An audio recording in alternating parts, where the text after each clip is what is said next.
Fever అనగానే first గుర్తొచ్చే medicine paracetamol. అసలు మీకు ఎప్పుడైనా ఆలోచించారు అసలు ఇది సేఫెస్ట్ మెడిసిన్ అని? మీరు ఎప్పుడైనా డోస్ తెలియకుండా పారాసెటమాల్ ని ఓవర్ డోస్ తీసుకొని చూసారు ఎప్పుడైనా ఎట్లా ఉంటుందో?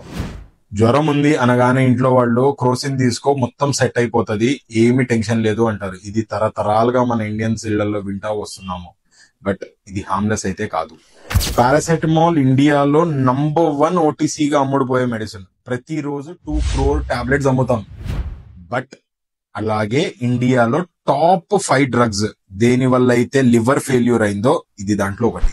పారాసెటమాల్, ఎసిటోమెనఫిన్. ఇది మన బ్రెయిన్ థర్మోస్టాట్ లా పనిచేస్తుంది. ఇమీడియట్ గా దీన్ని వేసుకున్న తర్వాత మన బాడీ టెంపరేచర్ ని రిడ్యూస్ చేసేస్తుంది. దానివల్లే మనకి నొప్పి, జ్వరం తగ్గిపోయినట్టు అనిపిస్తుంది. మన బాడీని ఒక గీజర్ అనుకుందాం. గీజర్ వేసిన తర్వాత ఎప్పుడైతే దాని పర్ఫెక్ట్ టెంపరేచర్ కి లేదా మోస్ట్ హీటెడ్ టెంపరేచర్ కి వెళ్ళినప్పుడు ఒక రెడ్ లైట్ ఆగిపోతుందో అక్కడ నుంచి హీట్ ఆగిపోయి బాడీ చల్లబడటం మొదలు పెడుతుంది. పారాసెటమాల్ మన బాడీ మీద సేమ్ ఇంపాక్ట్ చూపిస్తుంది. జనరల్ గా జ్వరం తగ్గడానికి, తలనొప్పికి, బాడీ పెయిన్స్ కి, జాయింట్ పెయిన్స్ కి వాడతాం.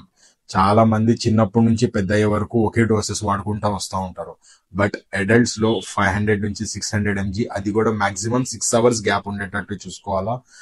మాక్సిమం పర్ డే మొత్తంలో 4 grams కన్నా, అంటే 4000 mg కన్నా ఒక్క 24 hours లో ఎప్పుడు ఎక్కువ తీసుకోకూడదు. మాక్సిమం 1 to 3 days వరకు మాత్రమే తీసుకోండి. ఫీవర్ ఉన్నా, మైల్డ్ పెయిన్ ఉన్నా. లాంగ్ టర్మ్ ట్రీట్మెంట్ కోసం మాత్రం కంపల్సరీగా డాక్టర్ ప్రిస్క్రైబ్ చేస్తే తప్పితే మీ స్వతహాగా ఏది వాడదు. ప్రతి 3-4 గంటలకు ఒకసారి ఓవర్ డోస్ చేయడం, లేదా మందు తాగుతూ కూడా పారాసెటమాల్ వేసుకోవడం, ఇట్లాంటివన్నీ చేయటం వల్ల మీ లివర్ సెల్స్ డ్యామేజ్ అయ్యే ఛాన్స్ ఉంది. మీ లివర్ డ్యామేజ్ అయింది అని చెప్పిచ్చు సిమ్టమ్స్ కనిపించే లోపే చాలా వరకు డ్యామేజ్ అయిపోయి ఉంటది.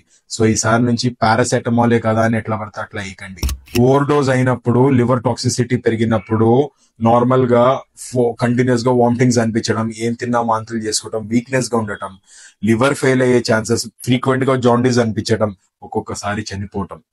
సో పారాసెటమాలే కదా అని చెప్పి లైట్ తీసుకోకండి. పారాసెటమాల్ ఎవరెవరు తీసుకోవాలి? లివర్ డిసీజెస్ ఉన్న పేషెంట్స్, బాగా తాగుతారు మందు అనుకున్న పేషెంట్స్, వేరే మెడిసిన్స్ ఉన్న వాళ్ళు కూడా ఒక్కోసారి పారాసెటమాల్ చాలా డ్రగ్స్ తో ఇంటరాక్ట్ అవుతుంది. అది కూడా చూసి వేసుకోండి. పారాసెటమాల్ నిజంగా ఒక బ్లెస్సింగ్. అది ఎప్పుడు నిజంగా కరెక్ట్ గా యూజ్ చేసినప్పుడు. మీకు ప్రిస్క్రిప్షన్ కాదు, ఎడ్యుకేషన్ ఇంపార్టెంట్.